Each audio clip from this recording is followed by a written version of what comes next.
Hello दोस्तों। स्वागत है आपका मेरा दूसरे इस हिंदी वीडियो में जो कि अगेन प्रश्न से रिलेटेड है। तो अगर आपने मेरा पहला वीडियो नहीं देखा है तो मैं आपसे रिक्वेस्ट करूंगा कि आप ये वाला वीडियो ना देखें, क्योंकि ये वाला वीडियो पहले के कॉन्टेक्स्ट में ही है। कुछ क्वेश्चन आंसर टाइप की चीज़ें जो मेरे खुद के मन में आई, तो मैंने सोचा कि कहीं सेम चीज़ें अगर आपके मन में आएंगी तो मैं उनका उत्तर उनका आंसर भी यहीं पे कर देता हूँ, सो दैट आपको छोड़ूं ना मैं सवालों के साथ, और जो हो सके वो उतना इन्फॉर्मेशन उतनी जानकारी दे दूँ।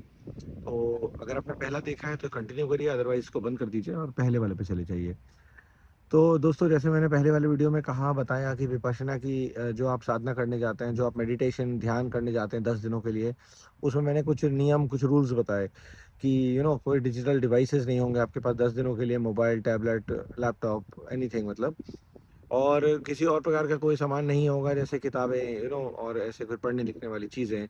बातचीत आप कर नहीं सकते अगले 10 दिन। आपको शरीर से, आपको अपनी वाणी से, अपनी स्पीच से मौन रहना है, यानी कि क्वाइट रहना है, साइलेंस में रहना है, जिसको नोबल साइलेंस भी कहा जाता है वहाँ पर। तो अब मुझे इसके साथ ही साथ ये मन में आया कि अब लोगों को डेफिनेटली ये बहुत ओवरवेलमिंग और इंटिमिडेटिंग और हॉन्टिंग, यानी कि डरावना और बहुत ज़्यादा घबराहट पैदा करने वाली चीज़ लग सकती है, जो कि मुझे भी लगी थी, जो कि सबको लगती है जो पहली बार इसका नाम सुनता है। क्योंकि इसके तौर तरीके, इसके जो set of policy, set of guidelines है, वो थोड़ी हॉन्टिंग तो हैं भाई। थोड़ा सा आप परेशान तो हो ही जाएंगे जब आप कहेंगे कि भाई मोबाइल तो मैं सुबह से रात तक यूज़ करता हूँ, कैसे? अपनी वाइफ से तो मैं रोज़ बात करता हूँ, अपने बच्चों के साथ तो मैं रोज़ टाइम बिताता हूँ, अपने ऑफिस तो मैं रोज़ जाता हूँ, कितनी सारी चीज़ें मैं रोज़ करता हूँ, इनको मैं कैसे छोड़ दूँ? और ऐसे कैसे मैं सबको छोड़ के चला जाऊँ? तो यही मेरे मन में आया, तो मैंने सोचा इस पे थोड़ा क्लैरिफिकेशन कर दिया जाए, थोड़ा-सा मतलब इसमें ना सवाल-जवाब टाइप हो जाए, तो आपको और थोड़ा जवाब मिल जाएँगे, शांति हो जाएगी मे बी। वो ये है कि देखिए, जब मेरे अपने, मैं अगेन अपनी बात करता हूँ, जब मेरे अपने कष्ट, जो भी प्रकार के मेरे कष्ट थे, जो कि मैं आने वाले वीडियोज़ में पूरा डिटेल में जाऊँगा, जो थे वो, जब आपके खुद के कष्ट इतने बड़े हो जाते हैं, इतने ज़्यादा बड़े हो जाते हैं कि आपको वो कहीं न कहीं डेली लाइफ़ में, रोज़मर्रा ज़िंदगी में परेशान करने लगते हैं। और वो कोई भी चीज़, अगर आपकी लेट्स से चोट ही लग गई है, तो आपको चोट परेशान कर रही है, क्या करोगे आप? अब नेक्स्ट स्टेप यही है कि भई उसमें दवा दवा का यूज़ करोगे, आप मेडिसिन यूज़ करोगे। अगर आप नहीं जानते हो दवा कैसे यूज़ करनी है, तो क्या करोगे? जिसको पता है उसके पास जाओगे। तो इंडिया में है अगर हम लोग, तो हम फार्मासिस्ट के पास चले जाते हैं, मेडिकल स्टोर वाले के पास चले जाते हैं। वो थोड़ी बहुत प्रॉब्लम है तो बता देता है भाई ऐसी-ऐसी दवा ले लो। अगर प्रॉब्लम बीमारी की गंभीरता बहुत ज़्यादा है, बड़ी बड़ी परेशानी हो गई, तो आप क्या करोगे? सीधे बिना कुछ सोचे समझे, क्योंकि आपका सोचा समझा हुआ है ऑलरेडी, आप जाओगे डॉक्टर के पास, चिकित्सक के पास। तो उन वो देखेंगे, डायग्नोज़ करेंगे प्रॉब्लम, परेशानी क्या है, उसका कारण क्या है। जो उनकी ज्ञान विद्या है उसके हिसाब से बताएँगे ये प्रॉब्लम है, उसकी वो दवा देंगे, आप वो दवा करोगे। विश्वास करोगे डॉक्टर पे, दवाई पे, दोनों पे, और उसको खाओगे, कंज़्यूम करोगे, और उसके आप असर देखोगे, आपको बेहतर लगेगा, आपको अच्छा लगेगा। आप समझ जाओगे बीमारी सही हो रही है। सिमिलरली, अगर जब मेरी परेशानियाँ इतनी बड़ी हो गई कि मेरे से नहीं सँभल रही, मैं इनको नहीं कर पा रहा, ना किताबों के थ्रू, ना दोस्तों के थ्रू, ना और लोगों के थ्रू, तो क्या करूँगा? तब मेरी परेशानी अपने आप में इतनी बड़ी है कि मुझे ये फ़र्क नहीं पड़ता कि मैं मोबाइल यूज़ कर पाऊँगा, नहीं यूज़ कर पाऊँगा। मैं यूट्यूब देख पाऊँगा, नहीं देख पाऊँगा। मैं अपने बच्चे के साथ समय बिता पाऊँगा, नहीं बिता पाऊँगा, जबकि मेरे दोनों बच्चे बहुत छोटे हैं। और मैं अपने ऑफ़िस का कैसे लीव मैनेज करूँगा, छुट्टियाँ अपनी मैनेज करूँगा। तो मतलब पचासों सवाल जो सबको आएँगे वो मुझे भी आए, सेम-सेम, सबके डर, मेरे डर सेम-सेम। तो पर क्यों का आप इन इन मतलब पूरी ईमानदारी से, सिंसियरिटी से आप कहीं न कहीं फिक्सिंग चाहते हो। आप चाहते हो चीज़ें बेहतर हों, चीज़ें ठीक हों और फिर और बेहतर हों। मैं भी वही चाहता। तो फिर क्या होता है, फिर ये डर आपको डर नहीं लगते। फिर आप देख रहे हो कहीं न कहीं समाधान की तरफ, सॉल्यूशन की तरफ, कि भाई चीज़ें बेटर कैसे हों, मैं मेंटली बेटर कैसे फ़ील करूँ? मेरे दर्द कैसे जाएँ, शारीरिक दर्द, मानसिक दर्द, फाइनेंशियल दर्द, पर्सनल दर्द, प्रोफ़ेशनल दर्द, ये सब कैसे बेटर हों? तो कहीं न कहीं जब आपके दर्द आपकी प्रायोरिटी बन जाते हैं, तो सॉल्यूशन आपको आपके अराउंड मिल जाता है, आपके आस-पास मिल जाता है। तो सेम थिंग मेरे साथ हुई। तो इसलिए डरने वाली कोई बात नहीं है, क्योंकि भाई अगर एक प्रॉब्लम को कहीं से सॉल्यूशन नहीं मिलता है तो क्या करोगे? कहीं और से जाके ढूँढोगे, वहाँ से नहीं मिलता है तो क्या करोगे? तीसरी जगह जाओगे, वहाँ से नहीं तो चौथी जगह जाओगे। तो कभी डॉक्टर के पास जाओगे, तो कभी दोस्त यारों के पास जाओगे, कभी माँ-बाप, तो कभी वाइफ़, कभी हस्बैंड, कभी कुछ नहीं हो रहा तो वो और 50 तरीके होते हैं, वहाँ जाओगे। तो कुछ ना कुछ तो ढूँढोगे ना, कुछ ना कुछ। अगर आपको परेशानी हो रही है, मेरे दर्द है शरीर में, तो दर्द के साथ एक हद तक ही जिया जा सकता है। अगर दर्द आपकी हद से, आपके दर्द झेलने की हद से ऊपर निकल जाएगा, तो आप क्या करोगे भाई? उसका निवारण करोगे, उसका रास्ता ढूँढोगे कैसे सही करा जाए। कहीं न कहीं मैंने भी वही करा। और क्योंकि मरने के बाद ही स्वर्ग की प्राप्ति है, बिना मरे स्वर्ग नहीं है, तो सिंपल सी बात है कि लाइफ में दो रास्ते होते हैं और दोनों हार्ड होते हैं। हार्ड हार्डर डिपेंड करता है कौन सा आपके लिए हार्ड हार्डर है। और कभी हार्डर हार्डेस्ट होता है और कभी हार्डेस्ट हार्डेस्ट होता है। तो देखो भाई, मतलब कि मोटे रहना भी बहुत ही हार्ड काम है और रोज जिम जाना भी बहुत हार्ड काम है ना। साग सब्जी और पालक और ये बीटरूट और ये सब खाना बहुत कठिन काम है। और गंदा खाना खाना भी बहुत गंदा कठिन काम है। क्योंकि गंदा खाना आप खाओगे तो क्या होगा, आपको अच्छा नहीं लगेगा, आपका वजन बढ़ेगा, आपको परेशानियां होंगी, बीमारियां आएंगी, मेंटली आप एग्जॉस्टेड और स्ट्रेस और परेशान फील करोगे। और बढ़िया खाना खाओगे तो आप कहोगे ये क्या भैया, गाय भैंस का खाना है ये मैं नहीं खा रहा, तो वो भी कठिन है। तो क्या कठिन नहीं है, हर चीज़ कठिन है।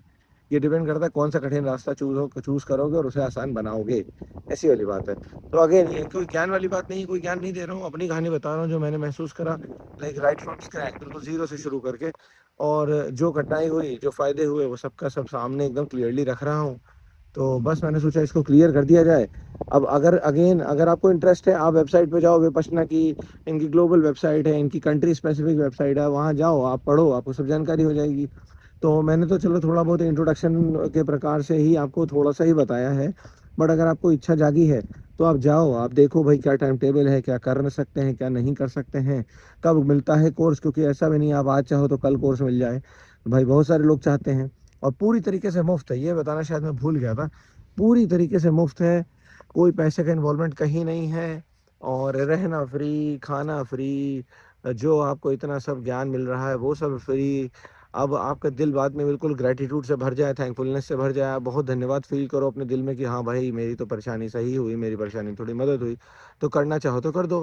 पैसे से मदद नहीं कर सकते हो, पैसे नहीं है, कमी है, वोट एवर जो भी आपकी परेशानी है, नहीं करना तो शरीर से कर दो, वहाँ जाके सेवा कर दो। जैसे आपने बैठ के ध्यान करा तो आपको किसी ने खाना बना के खिलाया, आप जाके खाना बना के खिला दो। नहीं आता खाना बनाना, कोई बात नहीं। वैसे तो सब कुछ कागज़ पे लिखा रहता है, वही फॉलो करना है, बट नहीं करना, चलो कोई बात नहीं। सफाई कर दो, कुछ और काम कर दो, घास काटने में मदद कर दो, 50 काम होते हैं। ये तो मैं कनाडा के हिसाब से बता रहा हूँ। इंडिया हो किसी और देश हो तो वहाँ के हिसाब से जो होगा। तो मोटा मोटा जो काम होते हैं कि साफ सफाई होनी ही चाहिए, खाना मिलना चाहिए, मतलब बेसिक आप तो ध्यान करते हो, पीछे पीछे सारे लोग काम करते हैं। तो वो वाला काम कर दो। और कुछ नहीं कर सकते हो, ना काम कर सकते हो, ना पैसे का दान कर सकते हो, तो कोई बात नहीं। मन में सब लोगों के बेटर होने की कम से कम कामना कर लो, ब्लेसिंग ही कर दो।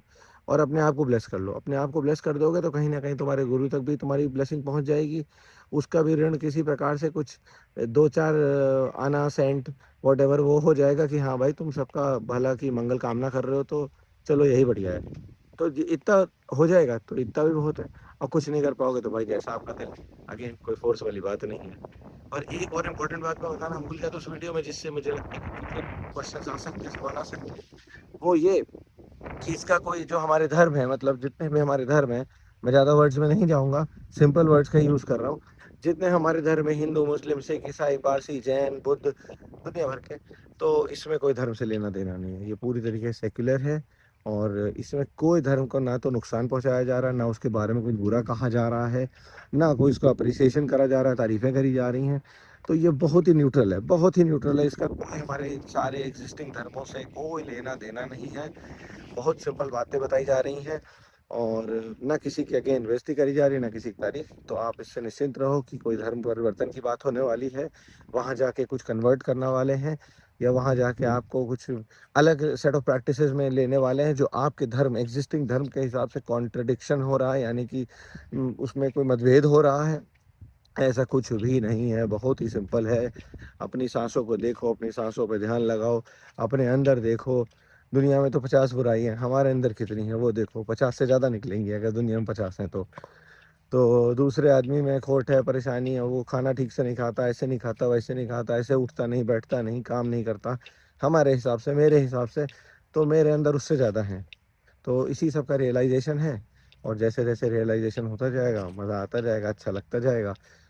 तो यही है कहानी। तो मैंने सोचा एक छोटा सा और वीडियो बना दिया जाए कि भाई थोड़ा बहुत सवाल जवाब कर दिए जाए, ताकि आपको और बेटर क्लैरिटी मिले। और मतलब मुझे पता है जो सवाल मेरे हैं वही सवाल सबके होते हैं, जनरल बात है। तो इतना कठिन नहीं है। आपकी परेशानियाँ कितनी कठिन है उस पर डिपेंड करता है, परेशानी ज़्यादा कठिन है तो ये सब बहुत आसान है। और बाकी कठिन क्या नहीं, कठिन तो सब कुछ ही है भाई। तो हो जाएगा। तो एनीवेज फिर और दूसरा वीडियो बनाता हूँ बाद में। इसको देखने के लिए धन्यवाद। कुछ सवाल जवाब हो तो आप प्लीज़ कमेंट में डाल दो।